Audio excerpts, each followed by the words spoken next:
Tyron Hale rode into Red Rock just before sundown, dust clinging to his coat and boots like a second skin. He had traveled alone for so long that towns blurred together, each one another stop, where he tuned a piano, collected a few dollars, and disappeared before anyone learned his habits. Red Rock looked no different from the saddle. Weathered buildings leaned into the wind, and the street carried the quiet fatigue of people who worked hard and spoke little. The Red Rock Saloon glowed warm against the fading light. Music drifted through its doors, stopping Tyron midst. He knew that sound. The piano was tired, several notes sagging beneath years of rough hands. But the melody carried intention. Someone inside understood feeling more than perfection. Tyron tied his horse and entered the saloon. Smoke curled toward the ceiling. Laughter spilled across tables, and whiskey shone amber in raised glasses. At the far end of the room sat the piano,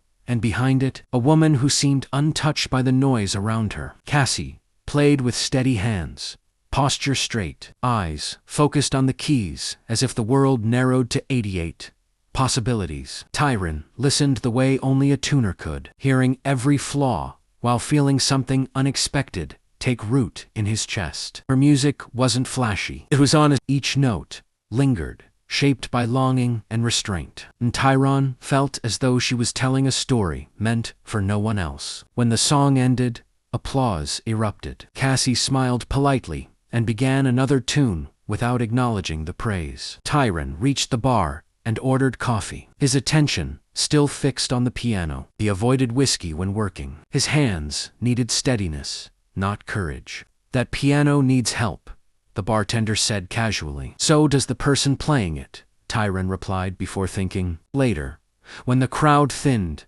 and lantern lights softened the room, Tyron approached the stage. Cassie closed the piano lid gently, her fingers lingering on the worn wood. "You're a tuner," she said, studying him. "Yes," Tyron answered. "Tyron Hale." "Cassie," she replied. "You staying long?" He hesitated. He always left. But something in her quiet gaze made leaving feel premature. "Long enough to listen," he said. Cassie smiled, small but sincere. And in that moment, Tyron sensed the road behind him growing quieter than the promise ahead. He did not know her past, or the reasons she stayed when others left, but he felt the pull of possibility settling deep within him. Red Rock suddenly felt less like a stop and more like a question waiting for an answer. For the first time in years, Tyron did not measure distance by miles or maps. He measured it by the space between himself and the piano, between himself and Cassie, and wondered what might happen if he chose to stay. The music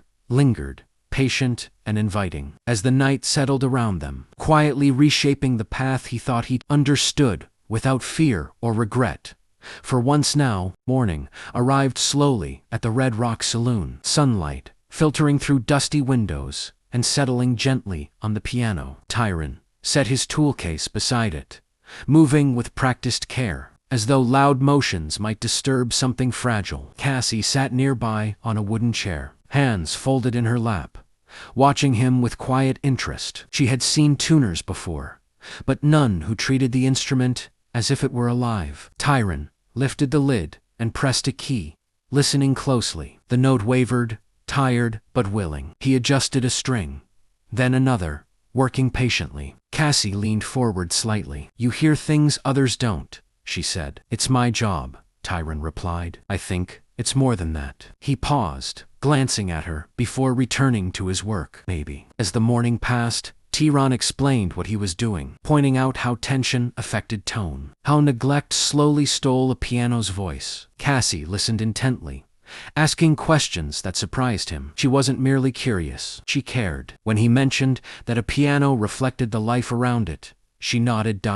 "I've felt that," she said softly. "Some nights. It sounds tired because I am." The honesty of her words settled between them. Cassie shared how she'd once traveled with a small band, playing town after town, chasing applause that faded as quickly as it came. Red Rock was meant to be temporary, but when the band moved on, she stayed. "I was tired of leaving before something mattered," she said. Tyron understood more than he let show. By afternoon, the piano began to change. Notes rang clearer, stronger. Cassie stood when Tyron stepped aside. "Try it," he said. She sat and played, hesitant at first, then smiling as the sound filled the saloon. Her laughter was quiet but genuine. "It feels like it remembers who it was," she said. Tyron watched her, feeling an unfamiliar warmth spread through him. He told himself it was satisfaction in good work, nothing more. That evening, Cassie played for a smaller crowd. Tyron stayed,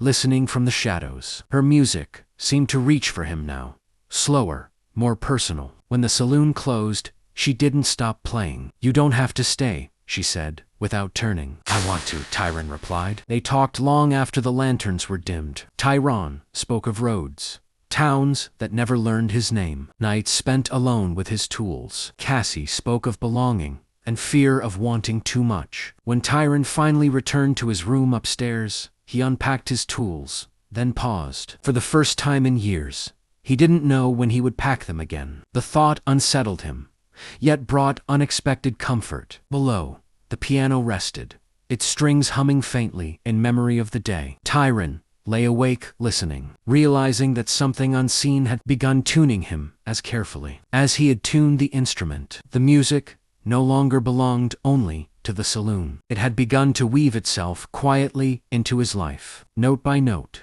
leaving him uncertain where it might lead, but unwilling to silence it now. A sudden storm rolled over Red Rock one afternoon, turning the sky dark and restless. Thunder cracked across the horizon, rattling windows and doors. Rain pelted the streets, and townsfolk rushed into the Red Rock Saloon for shelter. The room filled quickly, warm with lantern light, the smell of wet leather and wood mixing with whiskey and smoke. Cassie kept playing, trying to drown out the rising tension, her fingers moving faster, stronger, more insistent than usual. Tyron stood near the bar, watching the piano with unease. He had been packed to leave that morning. Another job, calling him far west, but the storm and the music rooted him in place. He could sense a restlessness in the room, a crowd too tightly packed and too tense. Something was going to happen. But did? A drunk man, frustrated by the storm, began arguing with another patron. Voices rose, chairs scraped the floor. Tyron's instincts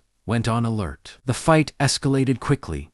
Shouts became shoves, and a body crashed into the piano. A splintering crack echoed, making everyone stop mid. The piano leg had broken, leaving it teetering dangerously. Silence followed, thick and uneasy. Cassie froze, her hands hovering above the keys. Her face went pale. The instrument she had poured her heart into was wounded in a moment of carelessness. Tyron moved immediately, stepping between the crowd and the piano, pushing back the men who had caused the damage. He examined the break carefully. The wood was splintered, the structure unstable. It was a serious repair. "It's broken," Cassie whispered, voice trembling. Her eyes glistened, and she looked smaller than she had ever seemed. "So am I," Tyron said softly, almost to himself. "But that doesn't mean it's over." He worked through the night, repairing the leg, reinforcing joints, and carefully adjusting the strings. Cassie stayed close, holding a lantern, handing him tools, and murmuring encouragement. Every now and then, her hand brushed his, and each touch lingered longer than necessary. Outside, rain continued to lash the building, thunder punctuating every moment of tension. Hours later, the piano stood again, scarred but whole. Cassie pressed a key, and it rang true, though rough around the edges. She exhaled slowly, relief softening her features. "You didn't have to stay," she said, voice barely audible. "Yes," Tyron replied, "I did." A fragile quiet settled in the room. Cassie looked up at him, her eyes filled with gratitude and something deeper she had not yet named. The storm passed, leaving the saloon humid and heavy with the scent of rain-soaked wood. Outside, the streets gleamed wet, the wind softened, and the world felt slightly renewed. For the first time, Tyron realized that he was not only repairing an instrument, he was investing in something or someone he could not abandon easily. Cassie's music, her presence, had started to root him in Red Rock.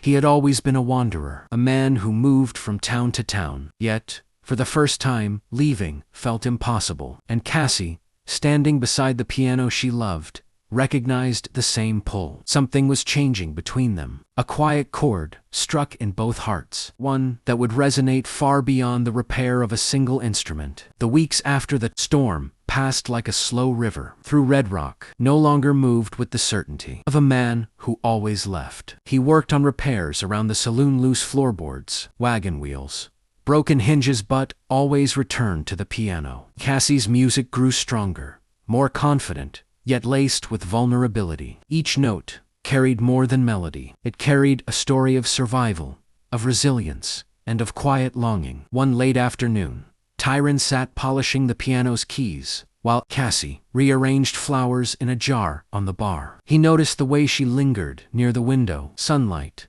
catching the copper highlights in her hair, and he felt an unfamiliar tug at his chest. For years, he had been content with distance, with impermanence, but something about Cassie made him consider staying indefinitely. Their evenings became a ritual. After the saloon emptied, Cassie played new songs, experimenting with harmonies, letting herself express feelings she had kept under tight control. Tyron listened, sitting close enough that the warmth of the lamp touched his face. Sometimes she spoke, sometimes she hummed, sometimes silence reigned, but the presence between them was enough. Then came the letter. Tyron received it in the morning, tucked into his room by a courier from a neighboring town. The paper was thin, the ink slightly smudged. A lucrative tuning job awaited him far west. A week, perhaps more, and the road would call again. The sight of it made Tyron's chest tighten. He had already grown attached to Red Rock, to the saloon, to the music, and to Cassie. He showed the letter to Cassie without comment, sliding it across the piano for her to see. She read it quietly, lips pressing together, expression unreadable. Tyron waited, heart hammering. The choice was his, but he dreaded making it wrong. Finally, she looked up. "What do you want?" she asked softly, eyes searching his. There was no accusation, only curiosity and a hint of fear. Tyron glanced at the piano, then at her. He thought of the nights he had listened to her music alone, for the way the room seemed to hum when she played just for him, of the quiet courage she displayed even when life seemed determined to throw her off balance. "I want to stay," he said finally, voice steady. "I want to stay, if you'll have me." Cassie's eyes widened for a heartbeat, then softened. She stepped closer and rested a hand on his shoulder, her fingers warm and firm. "Then, stay," she whispered. Her smile was gentle but fierce,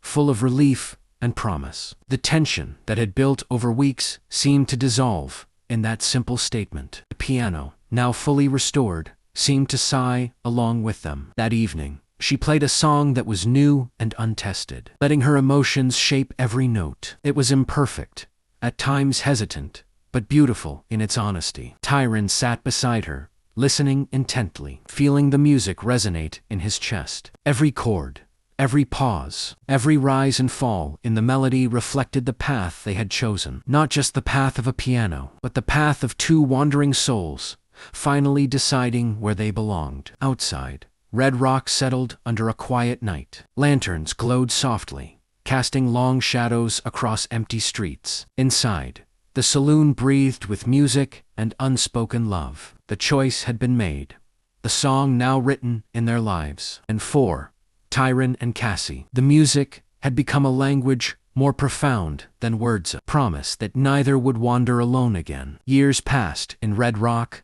and the saloon remained the heart of the town, its wooden floors creaking with the weight of memories and laughter. Cassie's music filled every corner, a constant presence that drew townsfolk and travelers alike. Tyron no longer arrived and departed with the wind. He had settled, finding purpose, not only in tuning pianos, but in building a life he hadn't thought he wanted. The piano, restored and maintained with care, had become a symbol of their shared history, a witness to storms survived, choices made, and hearts opened. Tyron and Cassie had fallen into an unspoken rhythm, like the rising and falling of a familiar melody. Mornings were spent attending to small repairs around the saloon or the stables. Afternoons, in quiet conversation or practicing new songs. And evenings, in the glow of lantern light, listening to music flow from the keys. They had learned each other's habits. The way Tyron hummed softly while working, the way Cassie pressed her thumb into the edge of the piano, When deep in thought, the subtle smile exchanged in a shared glance that needed no words. Red Rock itself seemed to embrace them, the town's rhythm syncing with their own. Children pressed noses to the saloon windows to watch Cassie's hands move with grace, and travelers paused at the doorway, enchanted by the clarity and warmth of the music. Patrons often commented that it felt as though the piano had a soul, and in truth, it did, but only because Tyron and Cassie had poured theirs into it. One quiet evening, as the sun dipped low behind the hills, Tyron helped Cassie light the lanterns and adjusted the piano bench before she began her nightly performance. He watched her, noting how her auburn hair caught the fading light, how her eyes sparkled with energy even after years of performing, and how the music seemed to rise naturally from her heart. He realized that the piano had done more than survive. It had flourished under care, just as their love had. After the last note faded, Cassie turned to him, her eyes reflecting the golden glow of the lanterns. "Thank you for staying," she said softly, almost reverently, "for believing this could work, for believing in us." Tyron smiled, resting a hand over hers. "I never wanted to leave," he admitted. "I just didn't know what home felt like until I found it here with you." They moved closer, standing together beside the piano, their presence a quiet testimony to the life they had built. Outside, the wind rustled through the trees, carrying faint echoes of their music into the night. The world beyond Red Rock existed, with its roads and towns calling to Tyron as it always had. But the pull was faint now, overshadowed by the warmth, stability, and love he had chosen. Years later, travelers would tell stories of the Red Rock Saloon, of the music that lingered in the streets long after the doors closed, and of the piano that had survived storms and carelessness, tuned perfectly, just like the hearts of the people who played it. Tyron and Cassie had found harmony not only in the instrument, but in each other. Their lives entwined as naturally as melody and rhythm. In the quiet of the saloon, as lanterns glimmered and shadows stretched across the wooden floors, the music continued. It was no longer just a piano, no longer just a town, it was a home. And in that home, Tyron and Cassie understood something profound. Wandering souls could choose to stay, and some songs, once found, never ended. Don't forget to like, comment, and subscribe for more Western stories.